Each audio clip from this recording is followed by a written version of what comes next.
Gratifikasi erat kaitannya dengan korupsi. Oleh karenanya, pemerintah Kota Prabu Mulih menggelar diseminasi tentang batasan gratifikasi dengan menghadirkan pembicara dari Inspektur Jenderal Kementerian Kelautan dan Perikanan. Dalam paparannya, Dr. Muhammad Yusuf menegaskan bahwa pegawai PPATK wajib menolak pemberian gratifikasi yang berhubungan dengan jabatannya dan berlawanan dengan kewajiban atau tugasnya yang diberikan langsung. Pria yang pernah bertugas di pemerintah Kota Prabu Mulih itu juga menjelaskan banyak faktor yang menyebabkan seseorang melakukan korupsi. Di antaranya adanya tekanan dari kebutuhan keluarga, gaya hidup, permintaan atasan, dan tidak mampu mengimbangi kebutuhan sehari-hari.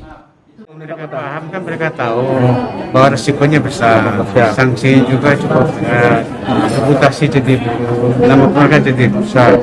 Sementara yang diperoleh belum tentu banyak, belum tentu bisa dinikmati. Dan mereka sebagai insan yang punya etika, punya juga akhlak, punya iman, punya pengetahuan, harapan saya dan kami semua di sini bisa konsisten untuk mengatakan tidak, harus tidak. Tekanan itu bisa karena kebutuhan keluarga, bisa karena gaya hidup lifestyle, bisa karena tanda petik perintah atasan, bisa jadi karena tidak mampu mengimbangi kondisi kebutuhan sehari-hari.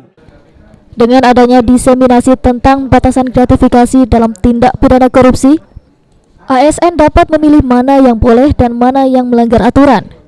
Inspektur Jenderal Kementerian Kelautan dan Perikanan Muhammad Yusuf juga mengatakan agar materi tersebut bisa disampaikan ke junior-junior dan keluarga dan bukan hanya sebatas di mulut saja, melainkan diterapkan di kehidupan sehari-hari.